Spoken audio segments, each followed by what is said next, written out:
把邮箱解开，把你的邮箱发在群里啊。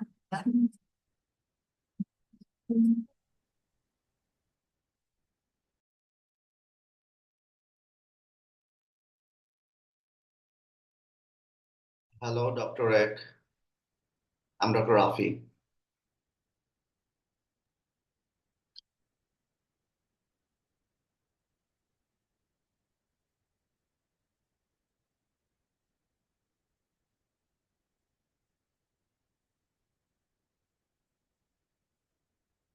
Am I audible?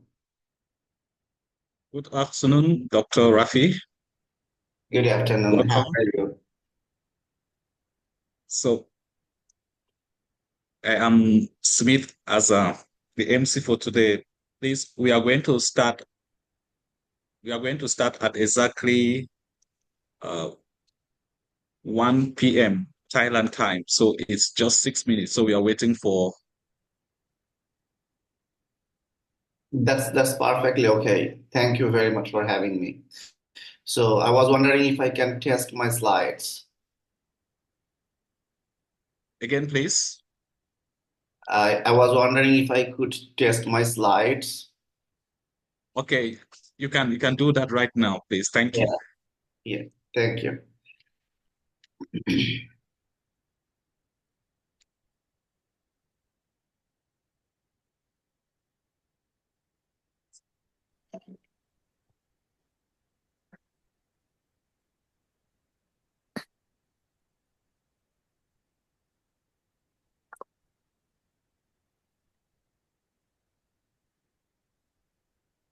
That's fun too. Let's see. Yes. All right. Are We they can visible? see we can see the slides. Great. So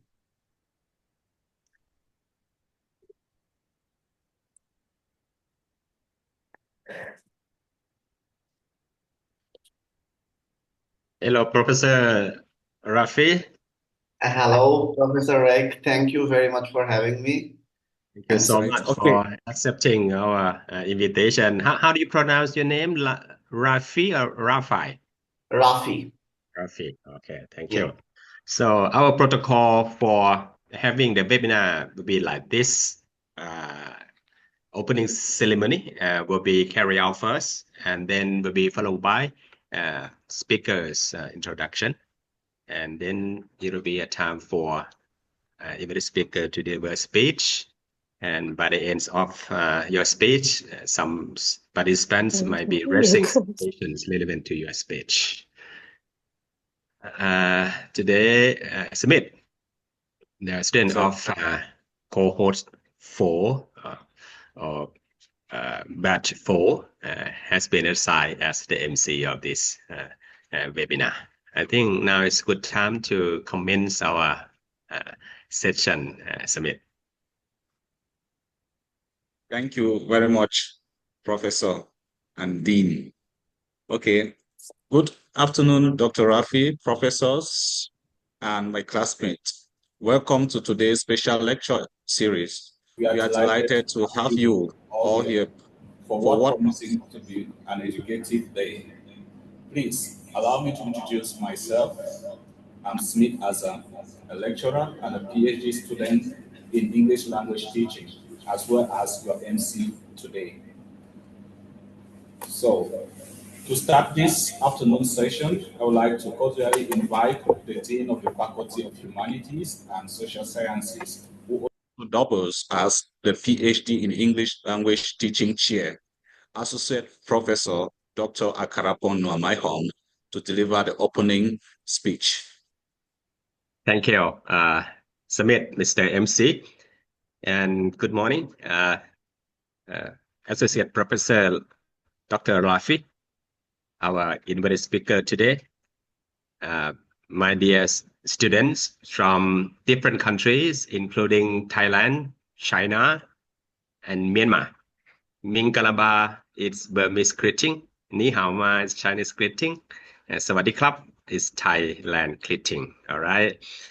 And Dr. Rafi, please be informed that not justly the PhD students and also lecturers of PhD program from our BRU attending this webinar, but also we have other academic partners from other universities in Thailand and from Laos, PDR, I guess, also interested in attending this webinar. I think one PhD student from Vietnam, Vu, now she is doing her PhD at Mahasarkham University, also attending this webinar. Please allow us to invite other academic partners from other universities attend this very insightful webinar that will be carried out by our invited speakers. Professor Rafi, yesterday I met my president. I invite her to deliver an opening speech, but she said that she was engaged with the other meeting too. So she assigned me on her behalf to deliver a thankful message to you. And she told me that next time she would like to invite Dr. Rafi to give a lecture face-to-face on-site at our Buriram Rajabhat University, Thailand. So she said so. So please accept her invitation. Next time we are going to invite you to give a lecture on-site at our BU campus. All right. I coming here not just really as the chairman of the PhD program. I am also the dean of the Faculty of Humanities and Social Sciences. This program is under my faculty. All right, so I have so many hats, Professor Rafi, as the dean, as the editor-in-chief of 2 journals, as the chairman of a PhD program. So also assigned by my presidents. All right, it is a very honor for us to have you with us today. I just told my student that Professor Rafi is a very well-known scholar in Bangladesh. And he also organized such a wonderful webinars, inviting many well-known scholars, including Crystal and other scholars as well. So maybe next time we are going to attend your webinars organized by you at your universities. So today, our invited speaker will be talking to you on a very trendy topic relevant to intercultural communication. Besides that, he also going to present to you the articles, okay, published in international journals relevant to international communication. That's very useful for your current studies, my dear students. So now it's good time for us to listen to our invited speakers. I would like to invite all of you. Please join me in giving a big round of applause to express our sincere thanks to Professor Rafi, our invited speaker today. And at this auspicious moment, please allow me to declare the webinar officially open. Thank you so much. ขอบคุณครับ Thank you. Thank you. Thank you, Assistant Professor Dr. Akrapon Maihom, for the warm welcome. Now it is my pleasure to introduce our esteemed invited speaker, Dr. Abu Saleh Rafi, a globally recognized scholar and innovator in applied linguistics and translanguaging research. Dr. Rafi is a senior research fellow at the University of South Australia and an associate professor in the Department of English Language and Humanities at the University of Liberal Arts in Bangladesh. A sought-after speaker, he recently delivered keynotes at the University of Witwatersrand in South Africa on transformative assessment for bilingual learners and at the Wuhan Forum in China on creating inclusive, empowering educational frameworks. Dr. Rafi research has been published in leading journals like Critical Inquiry in Language Studies and Applied Linguistic Reviews that explores translanguaging, multilingualism, and innovative pedagogy, reshaping global education discourse. Today, he's going to share his expertise on navigating the PhD journey. Translanguaging Research and High Impact Publishing. Please join me in welcoming Dr. Rafi for an impactful presentation.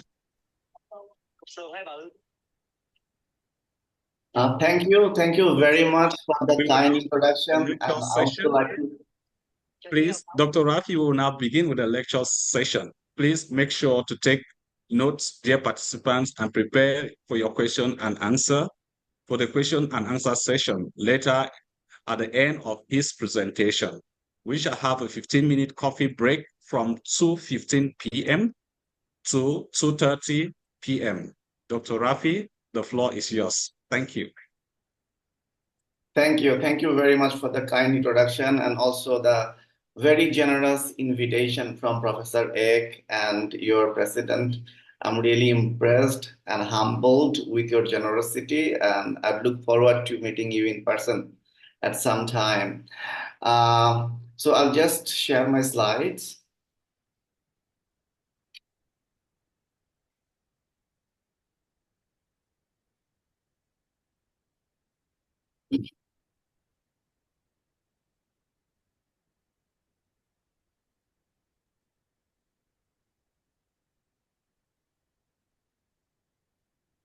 Are they visible? Yes, it is visible. All right. So initially, Dr. Ek invited me to talk about intercultural communication, but later on, the topic evolved to make it more relevant to the PhD students and also about my own research about translanguaging in the Global South context. So this lecture is particularly for translanguaging scholarship enthusiasts and researchers and activists, as well as for PhD students who are in somewhat advanced level, like you have already collected your data and now you're writing your thesis. So I thought I could share some insight here. So as you can see, the title of the the talk is Navigating the PhD Journey, Translanguaging Research and High Impact Publishing. So here is my outline of the talk today. First, I'll talk about my positionality. Who am I? Where I'm coming from? How I get engaged with my research or the things I'm doing. Then I will discuss briefly about translanguaging theory and translanguaging pedagogies, because I think that these two are not the same. A distinction need to be made. So I'll discuss on that. Then I will talk about thesis by publication. So I'll reflect on a bit on that. I hope your PhD students will benefit from it. And then I'll share findings from two of my publications. And then I will also outline some implications for future research. So let's start with my positionality. Who am I? So I'll just read out a little bit from here, but it will sound like a story, so pay close attention. Unlike many students in the highly regimented structures of Bangladeshi education, I had a non-linear academic journey. Starting out as a science student in secondary school, I ended up in the English department, a top-tier humanities department at Bangladeshi universities. That was largely due to my desire to learn to speak English like the so-called native speakers of English. While the bachelor's degree in my department includes both English linguistics and English literature as course requirement, the master's program requires students to graduate in one of the two streams. Like most graduate students in the department, I gravitated toward the literature stream because I was fascinated. I was fascinated by the stories of kings and queens, glitter and glamour, and the tremendous wordplay that came with deep analysis of the soul-searching journeys of fictitious characters in English literary works, as opposed to the rather ordinary, everyday communication in the humdrum realm of language and linguistics that remain largely limited to English language teaching, or ELT, in Bangladesh universities. After completing my bachelor's and master's degree with a concentration in literature, I eagerly anticipated entering academia and teaching literature courses to students. My career as a university teacher exposed me to the competing realities set by the new generation of Bangladeshi private universities that focus on marketable skills such as English proficiency and outcome-based education. Such priorities did not quite match the illusory world of literature, nor did my literature training enable me to help close the gap, compelling me to change my track from English literature to linguistics. The location for the second phase of my academic training was intriguing because I was determined to study linguistics in England, the land of my former colonizers and the birthplace of English literature and linguistics disciplines. While specializing in sociolinguistics at a British university, I had the privilege of observing how English departments functioned in the territories of colonizers and colonized. While the former apparently embraced multilingualism and de-eliticized English, accepting English variation and change alongside protection of minority languages and language revitalization, the latter in Bangladesh continued to weaponize the use of English language while ghettoizing local languages, cultures, and literatures written in those languages. While I observed the differences in English departments across countries are caused by ideologies, requirements, and constraints of each environment, I believe Bangladeshi English department would benefit greatly from England's welcoming attitude towards multilingualism, de-eliticized English, language variation, and change. These encounters collectively broadened my perspective as a teacher, but also prepared me for the next adventure of my academic journey. I was offered PhD fellowship at several prestigious universities right away. I chose an Australian university because of its generous scholarship and the length of the program. Perhaps most importantly, what piqued my interest was translanguaging theory, which my prospective supervisor at that university suggested. He suggested that I use translanguaging as a theoretical framework rather than some traditional theories that I included in my research proposal as part of my application. So that was my story. I carried out my PhD at 2 different Australian universities, and now I'm working at a third Australian university called University of South Australia. I'm working there as on a national project.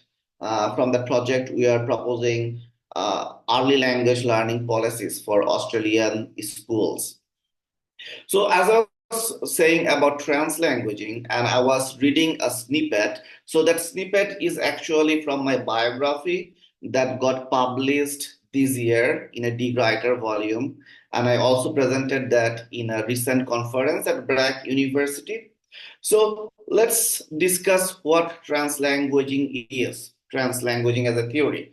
So different scholars discussed or defined translanguaging differently. Here's a theoretical perspective. We all know about Lambert's 1970 bilingual framework, or Jim Cummins' underlying hypothesis, or Heller's code switching theories, right? So all these traditional theories considered that bilinguals have 2 linguistic system, or we also know they call them 2 solitudes, right? 2 model solitudes. So in light of those 2 linguistic system, you see Lambert proposed additive bilingualism, where you add a language in school to children's mother tongue. So the mother tongue, if the mother tongue is Thai, you add English. So that is additive bilingualism. But you can also remove a language, for example, in English medium classrooms where you teach Thai students using only English, so that's subtractive bilingualism. So then we can talk about Jim Cummins' underlying hypothesis, where he tried to broad this L1, L2 systems closure by proposing an underlying hypothesis where L1 transfers ideas to learn L2 or vice versa, right? And then again, we saw code switching theories. They also consider two linguistic systems, L1 and L2, and these two linguistic systems constantly transgress their boundaries. So all these traditional theories, Lambert, Cummins, or code switching theories, they acknowledge the separation of L1 and L2 in bilinguals. But they also try to bring those languages closer. In contrast, translanguaging theory rejects the idea of two linguistic systems in bilinguals. Rather, it suggests that, like anyone else, like the monolinguals, bilinguals also have one but complex linguistic system that they learn to divide depending on the situation and people they're talking to. So, in that sense, translanguaging theory made a considerable paradigmatic shift here. Instead of proposing two linguistic system, now translanguaging is proposing that no, bilinguals have one integrated complex linguistic system. So that's theoretical discussion. And then I explored this theoretical discussion in this chapter, in this article published in Critical Inquiry in Language Studies. So you can read it. And then there are some explanations from sociolinguistics or language policy and planning theories as well. We know that our nation states today are products of colonization, right? And all those nation states are built on the idea one nation, one language ideology, right? Like when we talk about Bangladesh, we think Bangla is the language. When we talk about China, we think Chinese. When we talk about Thailand, Thai is the language, as if it's only one language that is spoken by all the people. So translanguaging theorists argue that these Thai, Bangla, English, or Swahili, these are constructed named languages. These are socio-politically constructed. But if you look at the linguistic repertoire or linguistic system of a bilingual person, when they are talking at home or when they're talking to their friends from the same geopolitical or geographical territory, they really do not bother about what kinds of words are they using. Rather, they consider that the words they're using, those words are their words.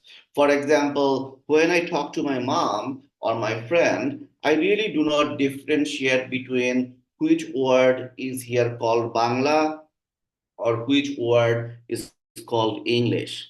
For me, these are my words. I need these words to make sense of my world, right? But politicians will separate these words as Bangla, Spanish, Hindi, all those. But for me, these are my words. So these my words is actually called translanguaging, that does not correspond the socio-politically division of different language territories, right? So traditionally, all education systems are founded based on the construct of named language, like Thai medium school, English medium school, Bangla medium school. And through those construction of named languages, we do not allow all words our bilingual students know in the classroom, right? We only choose and pick the words that are probably called Thai or English or Swahili or any other named languages. So when you allow translanguaging in the classroom, you welcome students' entire authentic linguistic repertoire. So these are the basic premises of translanguaging theory. Later on, I hope you have come across this book, Multilingual Perspectives on Translanguaging. So Jeff Maxwell, highlighting the ontology of language, critiqued translanguaging, and I was invited to review that book for Applied Linguistics Journal. So I tried to provide a middle ground between translanguaging and code switching. So if you're interested, you can read that article. I enjoyed writing it, and people who read it, they also enjoyed it. So I hope you'll enjoy it as well. So there are some middle grounds I try to build between translanguaging theory and its opponents. So how can we define translanguaging then? Scholars like Kanagaraja said translanguaging is the ability of multilingual speakers to shuttle between languages, treating the diverse languages that from their repertoire as an integrated system, which I discussed a bit ago when I was providing a theoretical discussion, two linguistic system, one linguistic system. And the simplest definition is this one from Professor Liu, the full range of linguistic performances of multilingual users, right? So when you have bilingual policy, monolingual policy, you actually allow students to use probably 5% of their entire linguistic vocabularies. You do not allow the full range of linguistic performances that can include non-Thai languages, non-English languages, even the dialects of those languages, right? So translanguaging allows the full range of linguistic performances. Now let's talk about translanguaging pedagogies. So translanguaging and translanguaging pedagogies are not the same. In fact, this is what I'm trying to advocate in my research, in my publication, because in the global north, translanguaging plays out an emancipatory role because the global north context are very much English speaking. So translanguaging created a space for non-English languages there, and global north scholars are celebrating that. But in our global south context, translanguaging is an everyday reality, right? We are translanguaging every day. Even in English-only classrooms, our students are translanguaging behind the back of the teacher. So translanguaging has been here from the very beginning. So what to promote here, right? So in that case, scholars, including myself, we divided translanguaging in different names, like naturally occurring translanguaging and translanguaging pedagogies, or universal translanguaging and classroom translanguaging. So there are different framings of taking translanguaging in the classroom. So translanguaging pedagogy, the way scholars defined is translanguaging pedagogies offer creative, critical, flexible, and strategic ways of deploying by multilingual students totality of linguistic and semiotic resources, which can develop their proficiencies as strategic users of languages and enhance content knowledge. So strategy is critical here. If you ask your students, yes, you can translanguage, and they can translanguage language as they like, that might not provide satisfying outcome. You need to apply strategies. You need to have a research design, right? In my other publication, I showed that when the teacher validated translanguaging, like the naturally occurring translanguaging in the classroom, students were neither proficient in English nor in local language. So what's the benefit of validating those practices? So you need to have a pedagogic design. I tried to expand the definition of translanguaging pedagogies in this very recently published article. It came out last month. So here I was arguing like this. To align with the decolonial agenda of translanguaging scholarship, which values alternative ways of knowing and being, and moves beyond dominant language and cultures, and to be able to cater to the diverse language learning goals and socio-political realities of the global south, I contended that it is important for translanguaging pedagogies to go beyond the linguistic repertoire. So far, our concentration was limited to the full linguistic repertoire only. But I thought translanguaging can do a lot more than that, and I'll show an application later on today. So I argued that translanguaging pedagogy should explicitly acknowledge, identify during lesson planning and in the classroom, and accommodate all aspects of students' whole selves, including linguistic, cultural, historical, and political dimensions. So when you take up translanguaging class in the classroom, you just do not consider the linguistic repertoire only, but also you think about their socio-political history. Where are they coming from? And how can you use those in the classroom practices, right?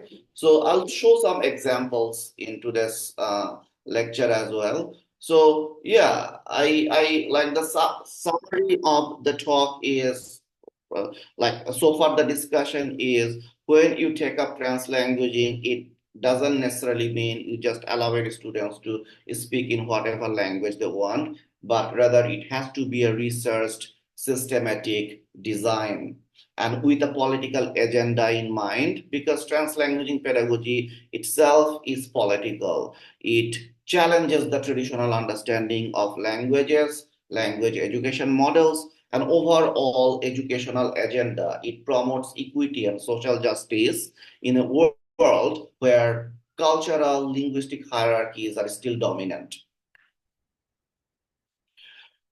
Okay, so now let's talk a bit about PhD thesis.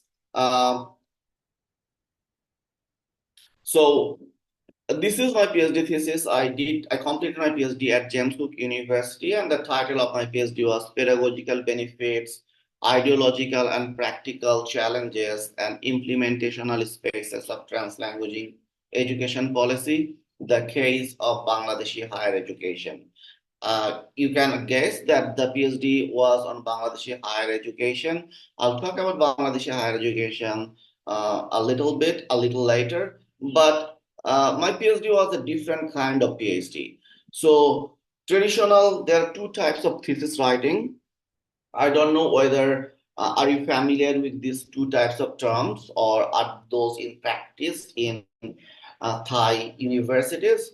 But when I completed my PhD, the second type was very uncommon in arts, humanities, and social sciences. So traditional thesis and thesis by publication.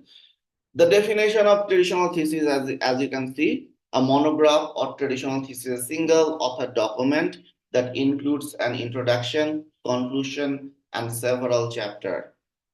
And majority of our humanities, social sciences PhDs, they write traditional thesis.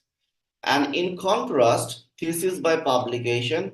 So this is a thesis that incorporates published papers into thesis, either as chapters or appendices. Most theses by publication include between 2 to 8 papers. So, like what happens in general cases when you write a traditional thesis, you write a big body of work, you defend the thesis, you get awarded as a PhD, then you start working on the thesis again to generate article from that big piece of work, right? And meanwhile, you start your full-time job, you start a family, life happens, you do not get to manage much time to publish the entire thesis.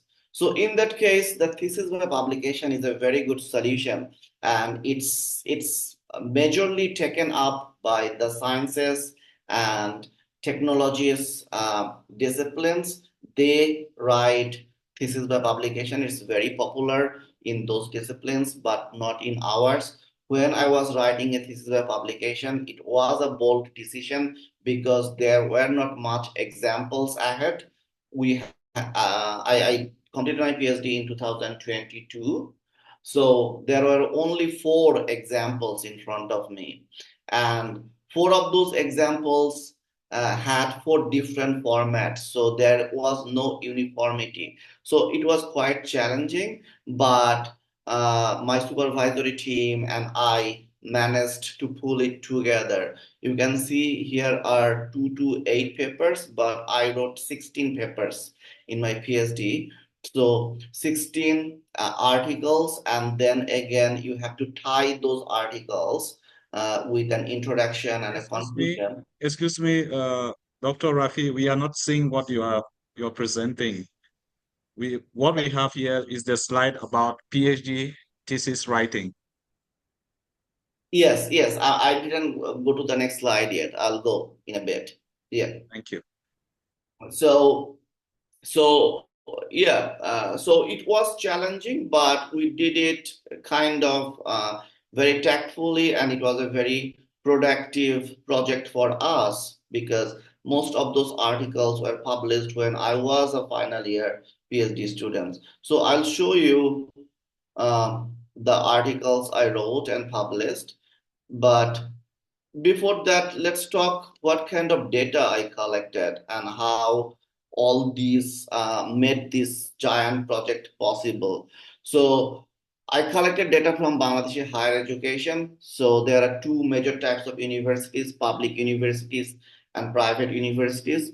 Public universities do not have any medium of instruction policy, but traditionally they use Bangla, the national language, as the medium of instruction. In contrast, private universities use English as a medium of instruction.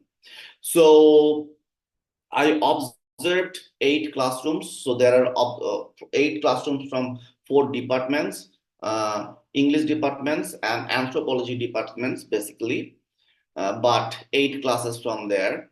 And then there were 8 pedagogical interventions. So I designed translanguaging lessons, and I carried 2 reading interventions, 2 writing interventions, 2 British English poetry interventions, and 2 anthropology interventions, right? And after the interventions, I organized 8 focus groups with students. And then I interviewed 8 teachers. So then 8 classroom teachers, that what did they think about the translanguaging pedagogical intervention in their classroom. So altogether, there were 8 lessons, and 8 lessons accumulated in 8 articles, right? And then again, I had 4 research questions in my thesis. So all those 8 articles answered each research question, and the answers of each research question was another set of 4 articles. So 8 plus 4, 12.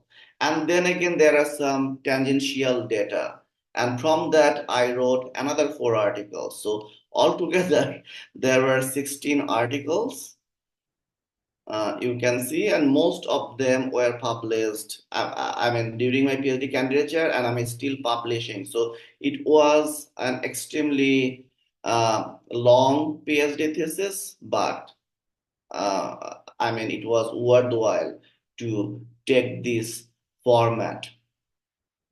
And the general, you see that rule is 2 to 8 articles, but I have almost like completely double, 16 articles, and the thesis was probably 360 pages long. So it's extraordinary.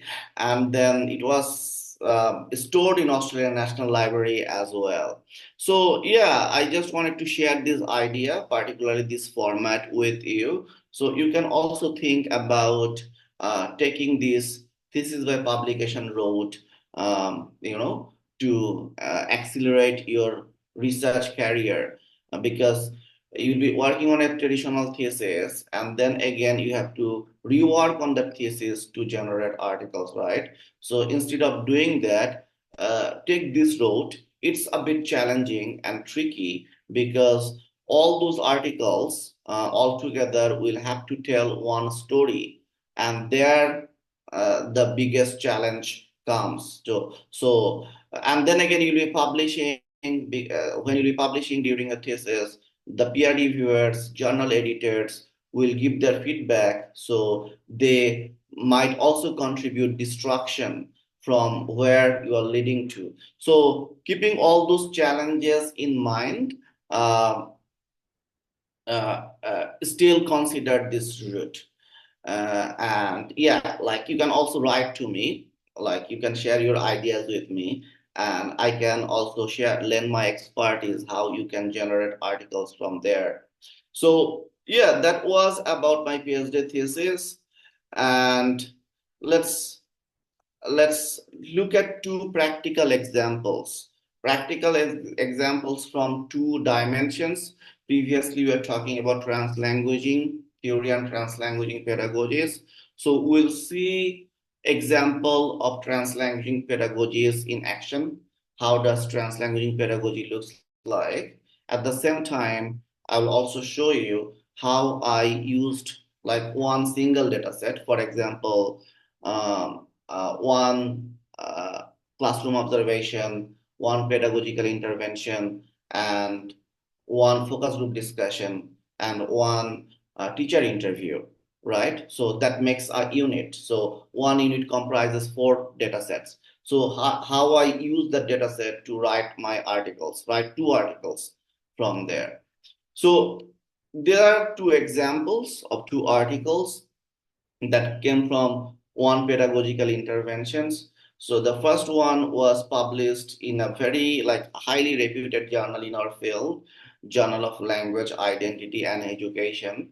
And after writing this article, I got, you see, like this article was solely focused on translanguaging. So after publishing this article, I got invited to write another article, and that was based on ELT. The book, the edited collection was on ELT. So I repurposed the data and wrote another article without making any repetition. So let's discuss the first article then.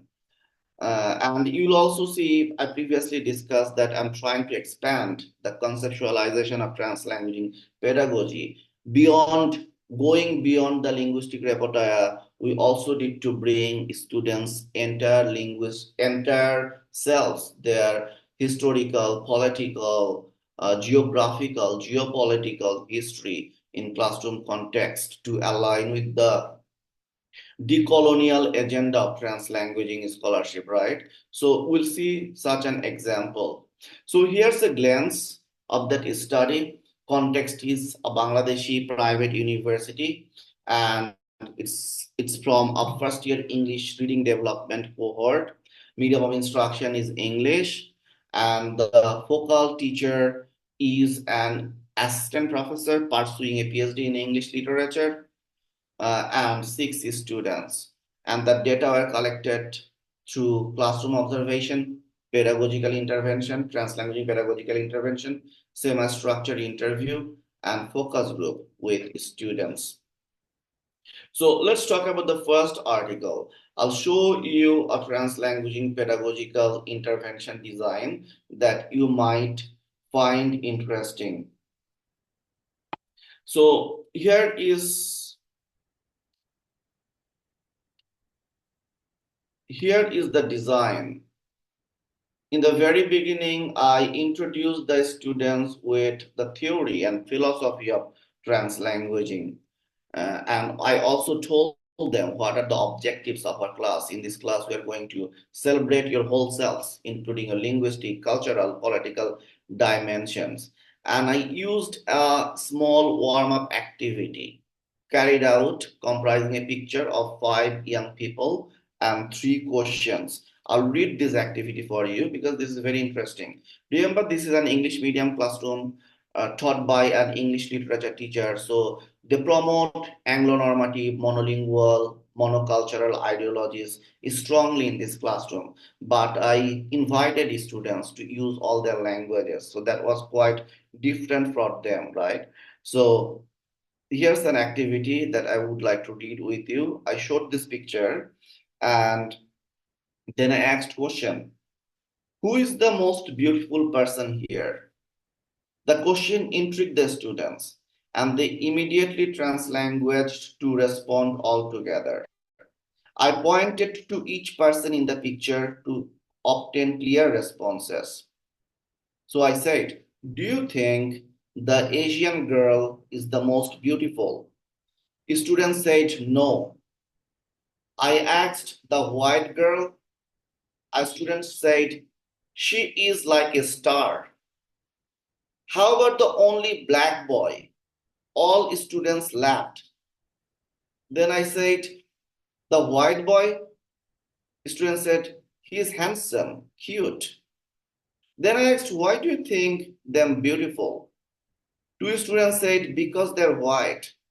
One student said, no way. So Bangladesh is a like former British colony, and our beauty standard is very much shaped by the facial structure of our former colonizers, the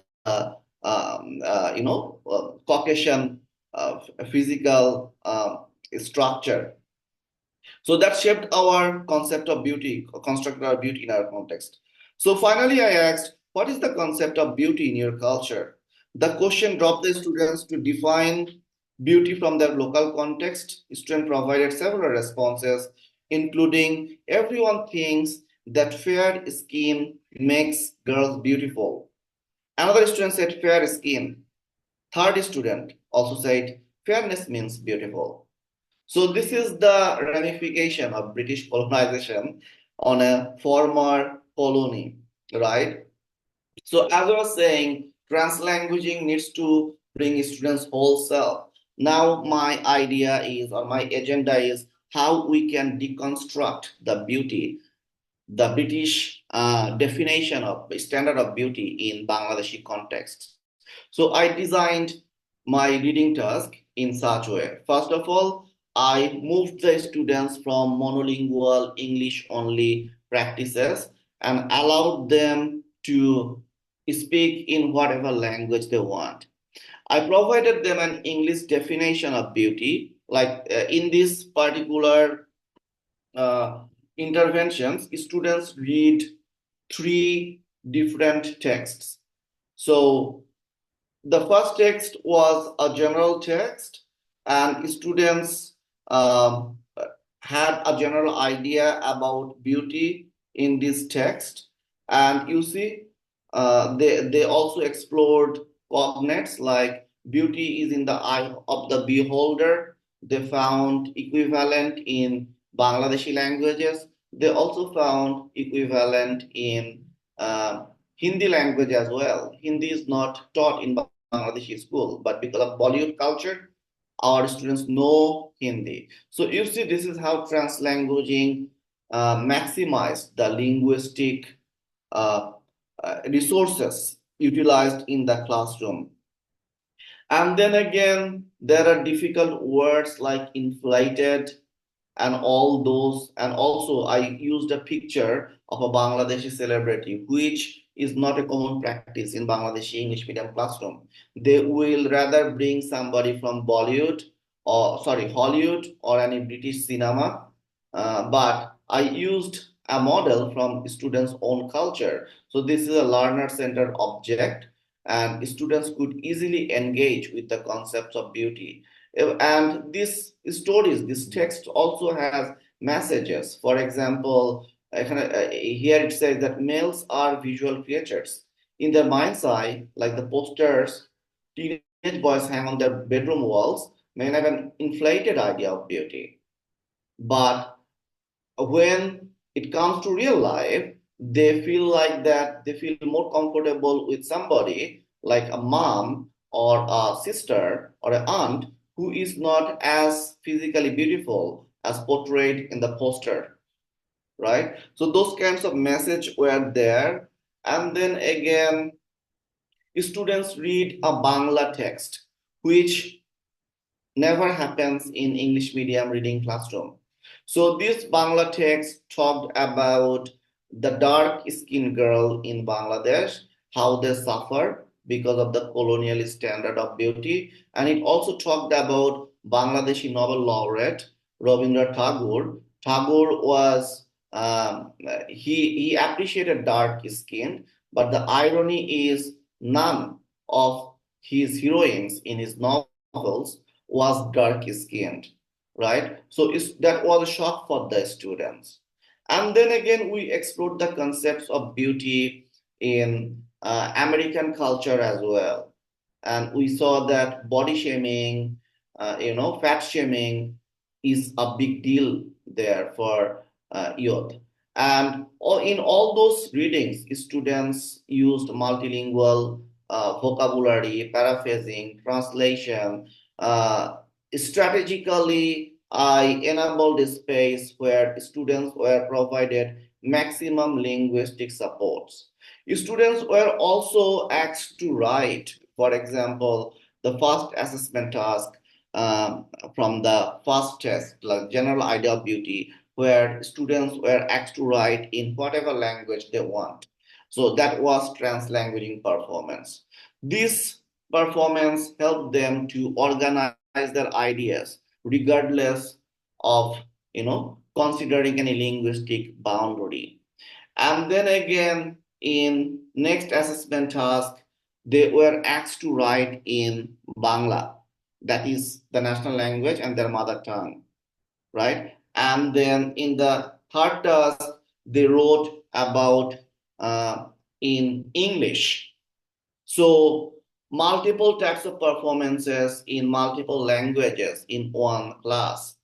And after reading all those tasks and different translanguaging strategies, we saw that students' idea of beauty changed. Here is this one. So before intervention, student one said, everyone thinks that fair skins mean girls beautiful. Student 2, fair skin. Student 3, fair skin. But after the end of the intervention, you see, students came up with more complex, more ethically just definitions of beauty. I think beauty is not only your physical appearance, but also your inner beauty. Another student said, beauty is a concept that changes in people's perception. So they left the class with an inclusive concept of beauty. So in that sense, the translanguaging pedagogical intervention, the design was successful and it was a transformative experience for the students, right? And they developed their language proficiencies as well. It can be seen as one example in a small scale. So the second article I'll briefly discuss. So it was an invited chapter, and it was an ELT centered, ELT focused book. So they asked me to write about the socio-cultural perspective, from a socio-cultural perspective of ELT. So in Bangladesh, the general, like the English language learning initiatives can be broadly divided in 3 parts. For example, grammar translation methods, communicative language teaching or CLT, and English in action method. So grammar translation method downsized English to promote Bangla-based nationalism, because like Bangla was pivotal for the independence of our country. And our International Mother Language Day celebrated all over the world, commemorating Bangla language movement. I don't know whether you know this fact. So that Bangla-based nationalism downsized or made English almost irrelevant in the first phase. As a result, the generation suffered, their English language proficiency declined. And then again, there were projects on communicative language teaching or CLT. So scholars said that this project was highly ambitious and it was not practically feasible. And then again, we had a large project, English in Action, but this English in Action project did not have any contextually relevant framework, there was not enough contextualization in Bangladeshi context. So none of the large language learning initiatives was fully successful or satisfying. So what translanguaging could offer from there? So I explored that possibilities in this invited chapter. So students' uptake of translanguaging pedagogies and translanguaging oriented assessment. The prayer is going on. Can you take like 1 minute break? I believe it's being noisy here.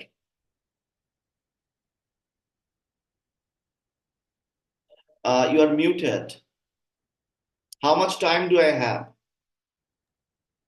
We are supposed to have break at 2:15.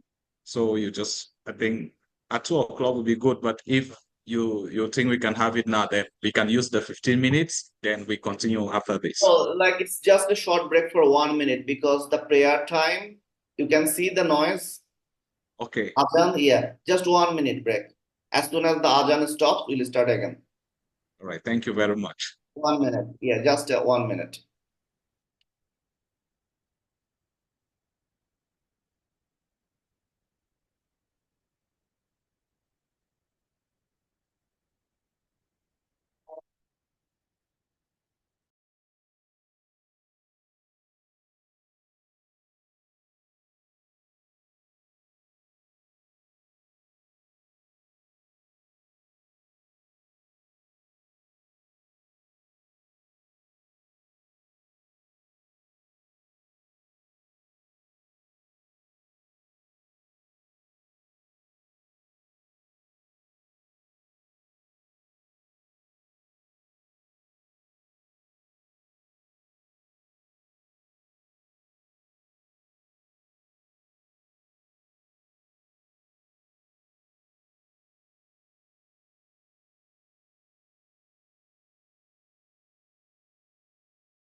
So I think we're good to go.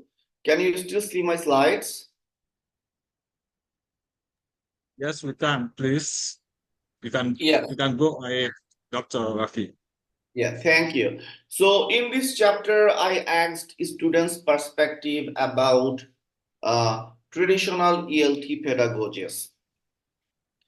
So at first, what kind of like experiences they go through in English language classrooms in Bangladeshi universities. So just to give you a bit of background, we have three streams of education in a pre-tertiary level. Like we have Bangla medium schools that attracts the majority of student population. Then we have an English medium stream, and then we have madrasa, that is Arabic schools. So the universities mostly attract Bangla medium schools, and they usually do not have any exposure to English only environment. And they also have some English medium students as well. And the lectures are conducted in English only. So this is the uptake of traditional ELT pedagogy. Here students say that sometimes we feel so insecure about what kind of reaction we would receive if we confess to the teachers that we do not understand their English lecture. So we choose to remain silent. Those who have good proficiency continue to do well in the class, and we lag. And this is a very common picture. When I was a student, undergrad student, I saw the same. I studied at a like big public university that consisted of like 60 students.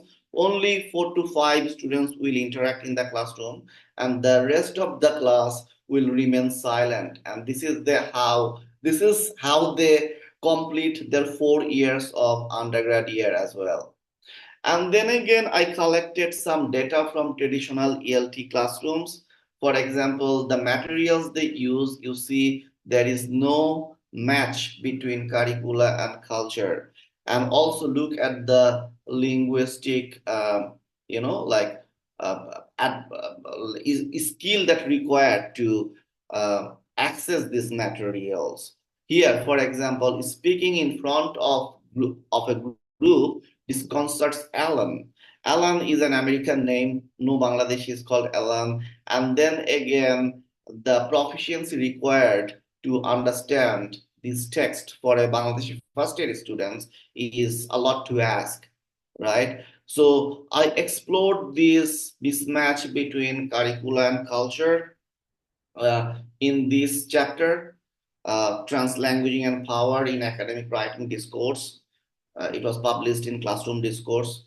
So this is an interesting read. You can go through it. And the materials were also, copied from internet. So there was no adaptation to meet the learner's need. Then there are other issues as well, psychosocial dimensions and mental well-being. I don't know how English departments in Thailand perform, but in Bangladesh, English departments carry a substantial burden of British colonization. People still call them royal department, and it's expected when you are in the English department, you should be a skilled master of the language, but in reality, that's not the case. English department teaches subjects like, early modern English or old English, like Chaucer, Shakespeare in the first year classroom, and students very naturally they do not have that level of proficiency to understand old or early modern English, but they are often criticized for not having that kind of proficiency. For example, these students say, if someone knows that I study in English department, they think I know a lot about English. If they ask a question and we cannot answer correctly, they criticize us severely, too much criticism, as if we are unfit for studying in the English department. So there is social bashing as well. Instead of helping those students to overcome the struggle for not having the English language proficiency to understand early modern English text, there are double dimensional pressures, and students also go through different kind of psychological mental trauma as well. For example, I'm not coping well, it's probably not possible for me. This kind of worries strike them. The whole process is saddening and detrimental to our mental health and well-being. So that was the reflection from the students about traditional ELT pedagogies in Bangladeshi classroom. And I would like to have your feedback, how it works in Thai classrooms. What do the students think about the traditional pedagogies, traditional ELT pedagogies? So what happened in the translanguaging intervention class? What kind of experiences did they have? So here's some reflection. One student said, you taught us well. So this is from the translanguaging pedagogies, pedagogy implemented intervention. So he said, you taught us very well and we enjoyed the class very much. It's not like that we did not understand the lecture and sat there in silence. That's why we could immediately participate in the quiz in English. It seemed effortless. So you remember in the pedagogical design, there are 3 assessments, and finally students were asked to write in English, and they came up with very complex sentence structure to define beauty. So they thought that the translanguaging intervention class gave them that confidence to write in monolingually, along with all those linguistic support. And about the first writing task, where students were allowed to write translingually.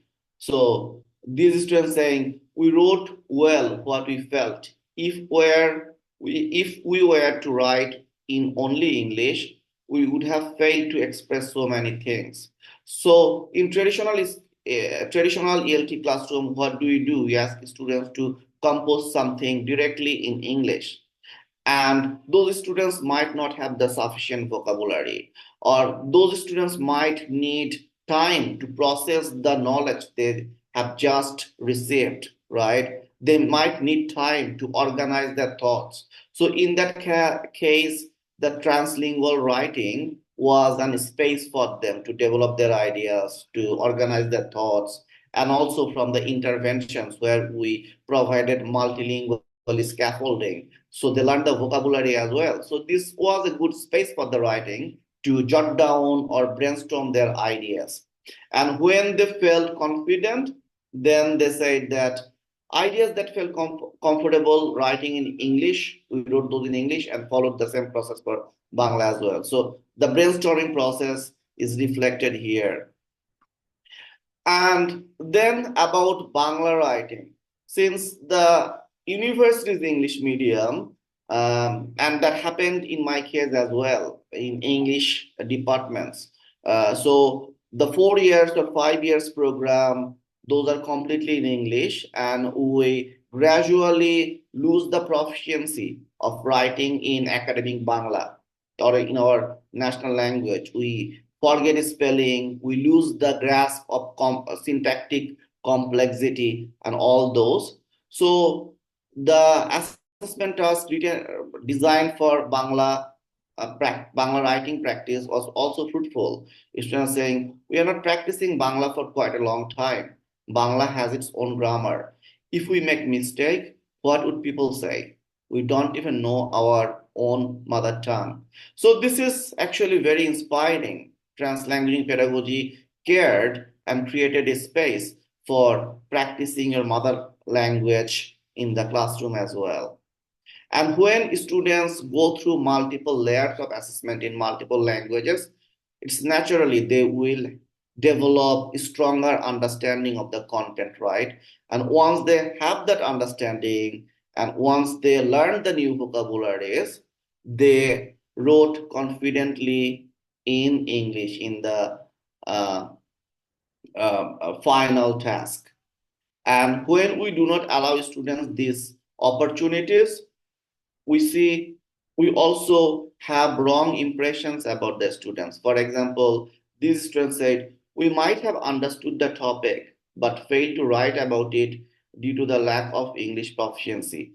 However, teachers think that we probably did not pay attention to their lectures or study at all. So that also, you see, a wrong impression about the students. Students understood the idea, they studied as well, but probably they didn't have that required proficiency. But we are leveling them as bad students. So that's what we call it epistemic justice. We are not doing the justice to them because of the lack of English language proficiency. So after writing those chapters, I received a very nice detailed review from Professor Constant Liu from King's University London. So he provided a very nice review of that chapter, and it was really rewarding to see that. Okay, so far we talked about translanguaging theory, translanguaging pedagogies. We saw some applications as well. And now, what are the scopes for future research, particularly in our Global South context? Since I'm a Global South researcher, scholar, so yeah, these are the areas you can tap in. For example, we explored translanguaging pedagogies in diverse contexts, but in terms of designing, efficient translanguaging pedagogical designs, there is not much work. So teacher-researcher collaboration or teacher education is an unexplored area. So that could be a potential research topic for PhD students, future PhD students. Then again, translanguaging studies have gained momentum, but all of our assessment policies and practices continue to be anti-translanguaging. We are allowing students to translanguage in the classroom, but when they sit for the exam, they're writing either monolingually in English or in Thai or in Bangla. So translanguaging needs to invade there as well. because you see, translanguaging provides the accurate picture of a student's understanding that often gets overshadowed because of not having proficiency in English or any named languages. Then again, another challenge where further research can be done, that is, translanguaging is much appreciated by linguists, applied linguists, sociolinguists, but the top management, uh, they are not necessarily linguists. So they might challenge this kind of decolonial approaches. And they are, still they can promote those colonial Anglo-normative practices. So without them, we also cannot progress further. We need to engage them as well. And that needs to be researched. And finally, success in translanguaging might not be considered success in the wider society. A student can perform very well, demonstrate their understanding very well in translanguaging, but if they cannot perform in monolingual in English or Bangla, society might not consider that as a success. So we also need to engage all those stakeholders of knowledge community. No, translanguaging performance is still a performance because they're communicating their needs very well, right? We need to sensitize those communities to provide linguistic security, communicative and language education possible for everybody in our multilingual classroom. So yeah, these are all I had to share. And Professor Ek was saying, so this is the conference I organized, I chaired last year. So that was the first trans approaches focused conference, probably in our South Asia, where all the prominent theorists of translanguaging scholarship participated. Professor Ophelia Garza, Professor Liu Wei, we interviewed them. So it was a very good gathering. And like as I said, that I am pushing the boundary of translanguaging scholarship beyond linguistic repertoire. So two other disciplines also participated in conference: literature and cultural studies. So we promoted 3 scholarships: translanguaging, transculturalism, and transnational literature. It was a good conference. Yeah, that's what I had to share. So thank you very much for listening to my talk today and giving me this opportunity.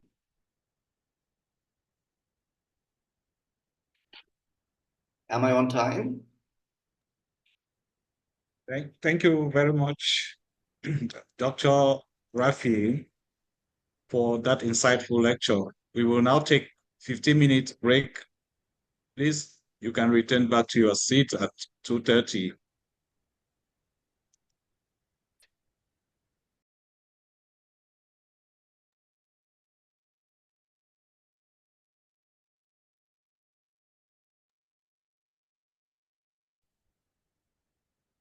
Welcome back, everyone. Dr. Rafi will now continue with the question and answer session. So anyone with a question, you can ask a question. But in the chat box, Dr. Rafi, there are 2 questions there. So the first question in the chat box, you can read it, or I just read it. The question goes thus. The first question is, in a Thai context, where students rely on both Thai and a dialect in their daily life, if we would like to practice translanguaging, should we begin from translanguaging between English and Thai or English and the dialect? That's the first question. Thank you. That's actually a very interesting question. Thank you very much for asking it. So,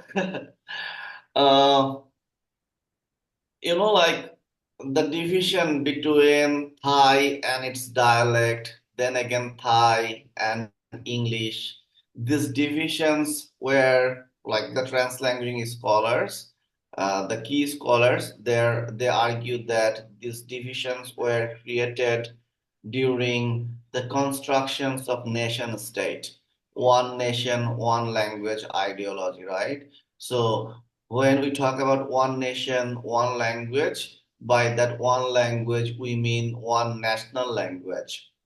And in traditional sociolinguistics, we have seen how a national language develops.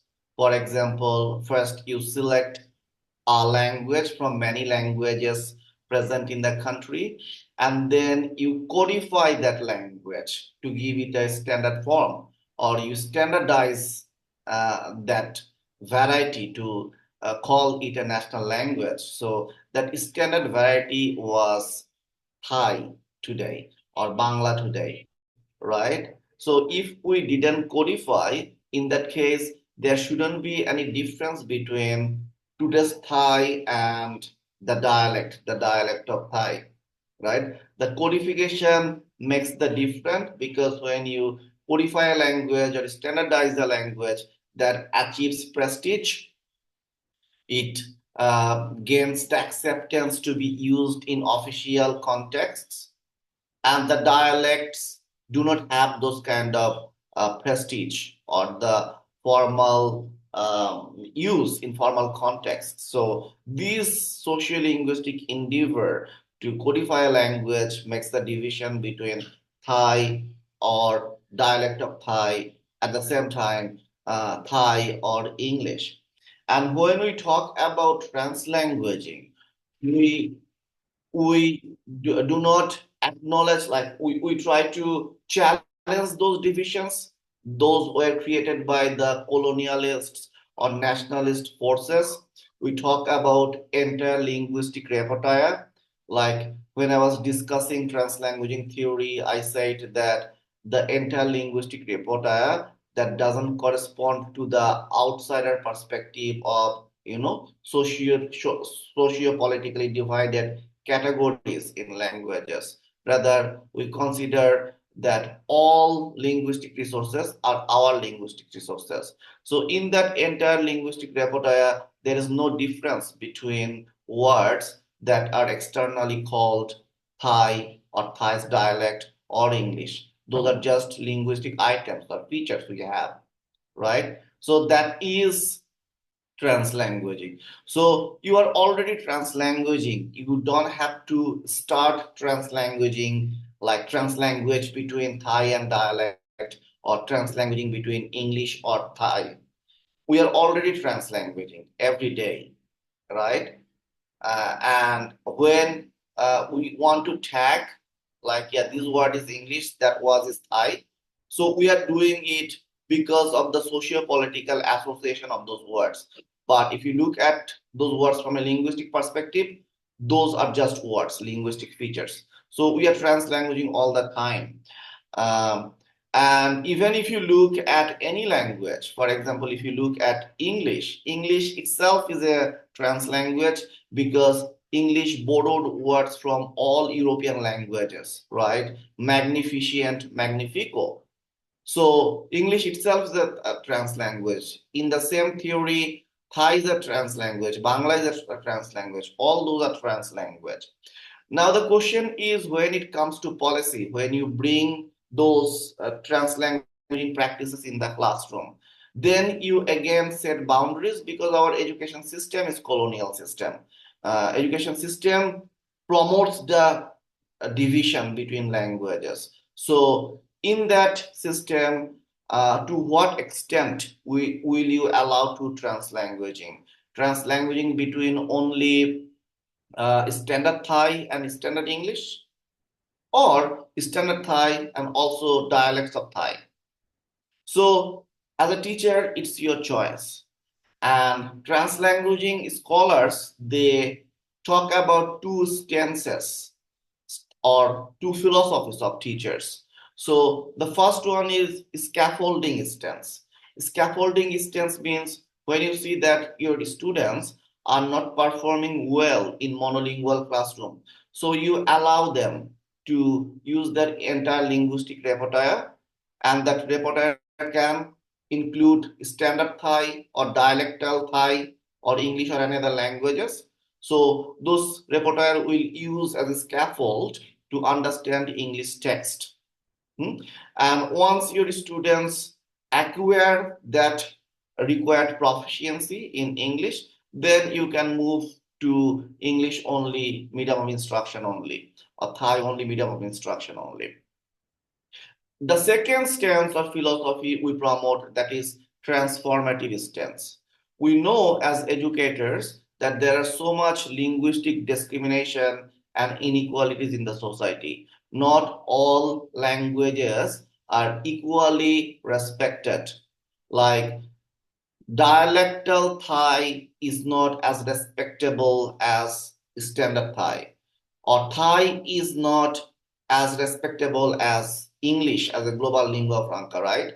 But this respect or disrespect, the prestige, these linguistic inequalities, those were created by big forces like colonialism, nationalism, neoliberalism, all those big forces that imposed and continued these barriers among languages and prioritized some languages and discriminated other languages. So if you are a teacher with a transformative stance, so in that case, you will be continuing using translanguaging to challenge those barriers, to challenge those, preferences.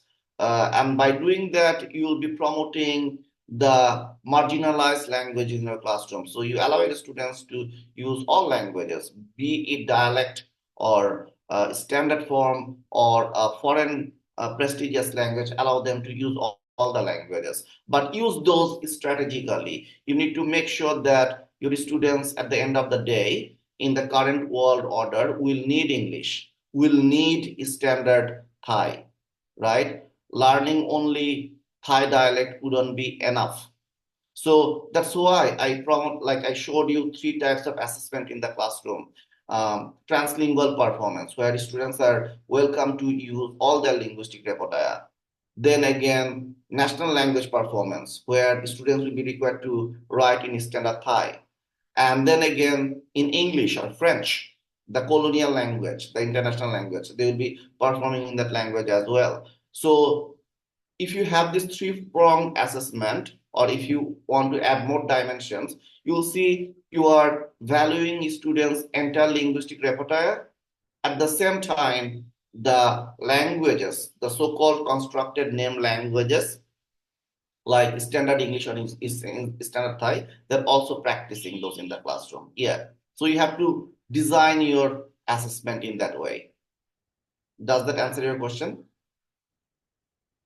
Thank you very much, Dr. Rafi, for answering the question of Utachak James. So the next question is the question of Tashin. So after that, please, I've seen the hand of Fuzia up, but please let the doctor respond to the question of Tashin before the doctor will come to you. So the question of Tashin goes thus: how could translanguaging competence or performance of learners be accessed? Good. That's a very good question, actually. And this question has direct connection to social justice issues. So, like we are talking about the entire linguistic repertoire, and in traditional English only or Thai only classroom, we do not allow students to use the entire linguistic repertoire, right? In English only classroom, we allow them to use words that are externally or socio-politically called English only. So that the number of words or percentage of the words in that students' linguistic repertoire probably only 5 to 7%, or probably 10% or 20%. And the students know a lot more word than that, right? But we do not assess students' performance all those words. And we often, like we have this kinds of allegation that students, writes English very well, but their writing is very shallow. The content knowledge is not that strong, but they're writing in very good English. And then again, there are students who have excellent content knowledge, but they cannot perform. in English. So in either way, in monolingual classroom, we do not see the accurate representation of students' understanding because of not allowing them the entire linguistic repertoire.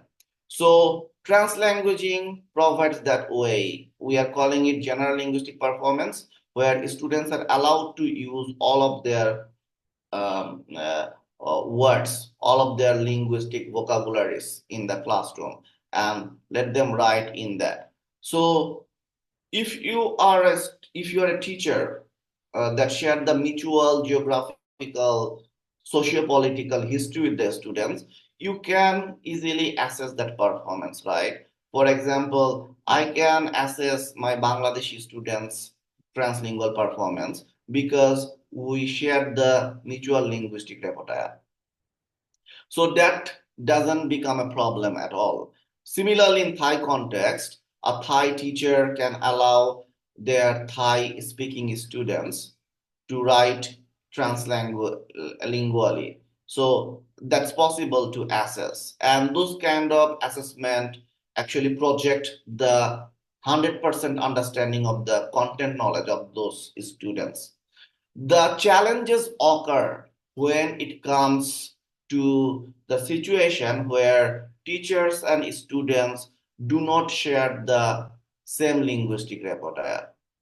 For example, if I ask Smith to come and assess my Bangladeshi students' performance, then Smith won't be able to assess their translingual performance because the linguistic repertoire is not the same. Smith comes from a different geopolitical background. My students come from another geopolitical background. So there is the challenge. And yeah, more research required in that case. But at the same time, it's not necessary to assess all types of performances, right? Even without assessing translingual performance, you can assess the performance of the students. For example, Smith in a Bangladeshi classroom allowed students to write translingually. So when your Smith is providing the students with that translingual environment, they can utilize that environment to organize their thoughts. They can organize their ideas. They can brainstorm in that, group work using their mutual linguistic repertoire. But in the second assessment, they will be writing in English only. So the first assessment will help. The first question, the first test will help the students to write the second one monolingually. And students will be, in my research, when I carried out this kind of assessment, I saw that students performed much better. There are other research as well, like there is one by Mark Turnbull. So he had two intervention groups. In one group, he allowed Japanese students to write translingually first, and then those students wrote in English. And then in another group, that students were forced to write directly in English. So the first group outperformed the second group, and they scored higher. So the takeaway from this discussion is, if you do not share mutual linguistic repertoire of your students, if you share mutual repertoire with your students, then you can definitely assess the translingual competence of the students. But if you don't share, still that's not a loss. You can still allow students to write in translanguaging and then design the next assessment in such a way so that they can benefit from the translingual performance.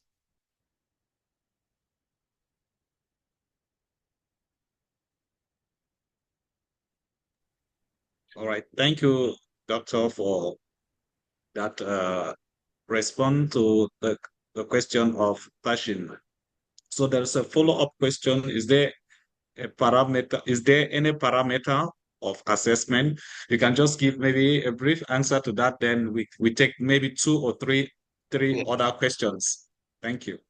That's also another interesting question. So Elena Shohami is saying that all assessments are basically language assessments.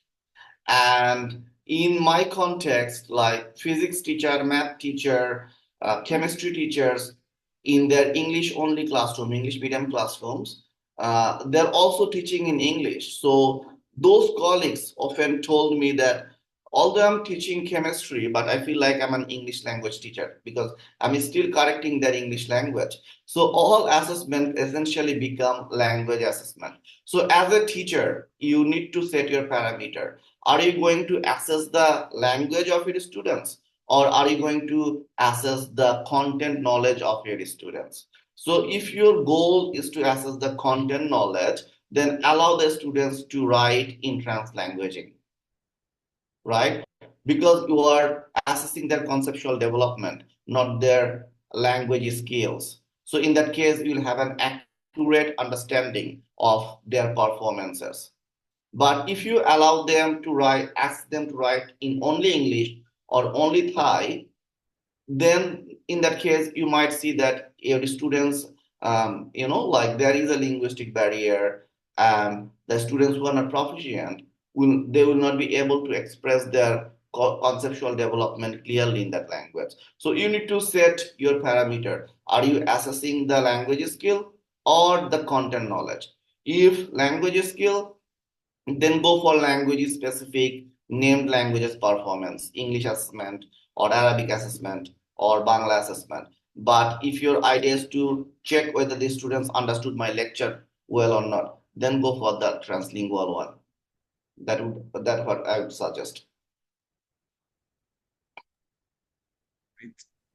Thank you very much, Doctor, again for that powerful response to that question. So the last question, I think this should be the last question for this session of today.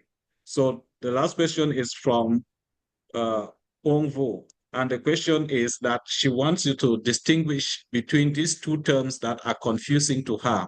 And the two terms are pedagogical translanguaging and translanguaging pedagogy. So these are the two terms she wants you to clarify her because she's like confusing with these two terms. Thank you, Doctor.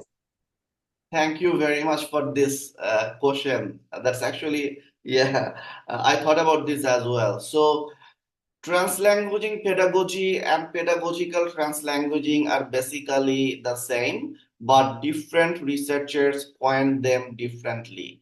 So pedagogical translanguaging is probably coined by Dirk Porter and Jason Sinos, and translanguaging pedagogy is by Garcia Ophelia and Tata Inaklen. And many other researchers, for example, Lewis et al., they termed it as universal translanguaging and classroom translanguaging. And I also call naturally occurring translanguaging and translanguaging pedagogies. So these are only terms. They have their subtle nuances, but the function is the same, to differentiate between naturally occurring translanguaging practices. For example, when you are talking with your Thai friend in a market, in a shopping mall, or having tea, so you don't have any language learning intent, right? So that is naturally occurring translanguaging or translanguaging practices or universal translanguaging.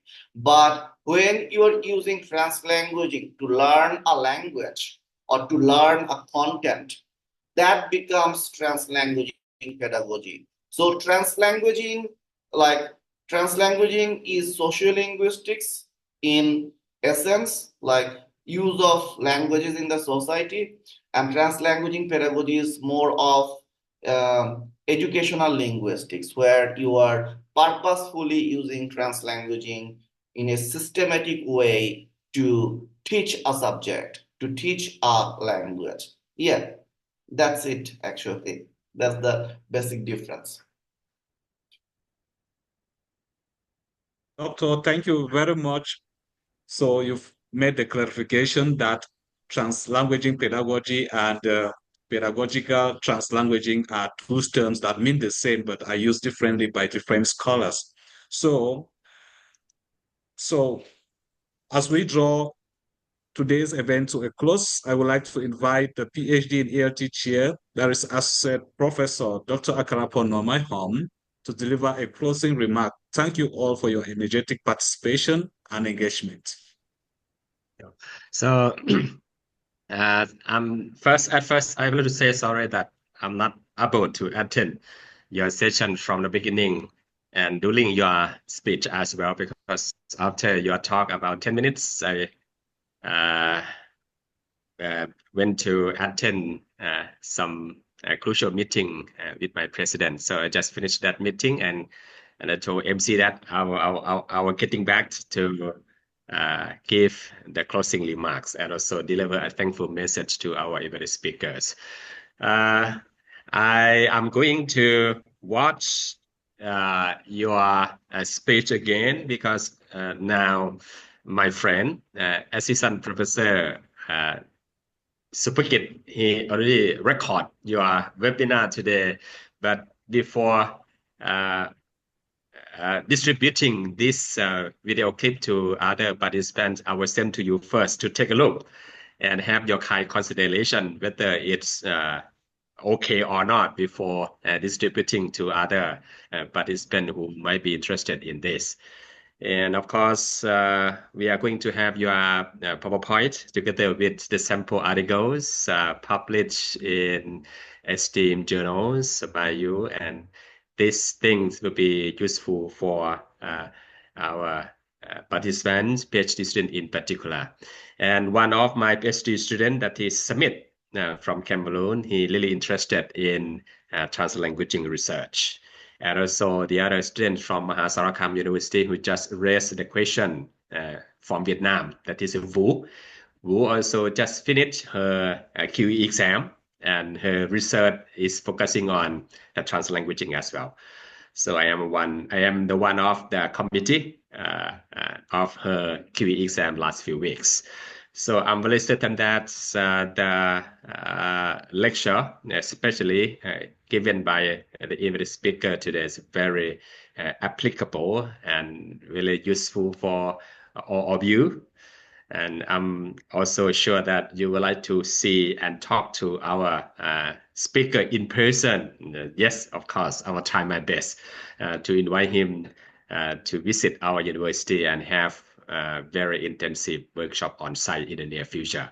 So on behalf of my university, my faculty, and my program, I am as the chairman and the dean, and also the editor-in-chief of the journals of my faculty. On behalf of my presidents, and I would like to thank you very so much, Professor Rafi, for your insightful and informative talk today. Thank you very so much indeed. And I would like to invite all of you, please join me in giving again a big round of applause to our event speaker. We highly hope to see you again next time very soon. Thank you so much.